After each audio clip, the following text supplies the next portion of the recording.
మాకు ఇప్పుడే కాదు, వేమూరులో నిలబడ్డప్పటి నుంచి బాగా పరిచయం. నిబద్ధత గల మనిషి, ఏదైనా అనుకుంటే తప్పనిసరిగా చేసేటటువంటి మనస్తత్వం ఉన్నటువంటి వ్యక్తి.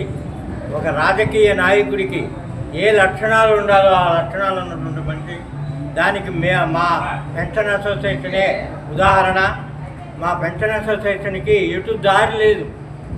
రావాలంటే భుజాల మీద తీసుకొస్తారు మా పెన్షనర్లు, వీల్ చైర్లో వస్తారు, నడవలేక 3 కాళ్ళతో కర్ర పట్టుకుని వస్తారు, ఎటు దావలేదు. అటువంటి టైంలో మన గేటు అక్కడ కళాక్షేత్రంలో గేటు పెడితే కమిషనర్ గారు వచ్చి ఆ గేటు మూయించేశాడు, గోడ కట్టాడు.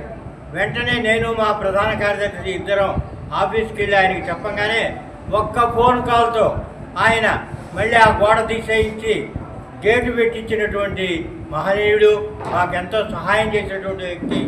తర్వాత మన తెనాలికి ఆయన ఇంకా చాలా సేవ చేయవలసింది. తెనాలి జిల్లా కూడా కావాలి.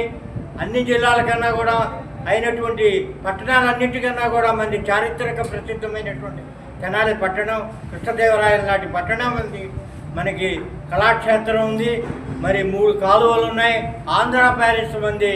అటువంటి తెనాలిని తాలూకు జిల్లా చేయవలసినటువంటి బాధ్యత కూడా చెయ్యాలి అంటే అది ఒక్క రాజా గారికి మాత్రమే సాధ్యం అవుతుంది.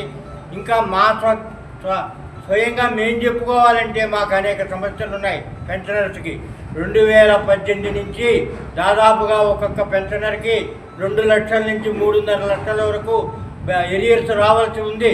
ఇవన్నీ సాధించుకోవాలి అంటే హైకమాండ్తో బాగా సన్నిహిత సంబంధం ఉన్నటువంటి రాజా గారు అయితేనే మా సమస్యలు తీర్చాయని మేము నమ్ముతున్నాం. మా పెన్షనర్స్ అందరికీ కూడా రాజా గారిని వేసి గెలిపించవలసిందిగా మేము కోరుతున్నాం.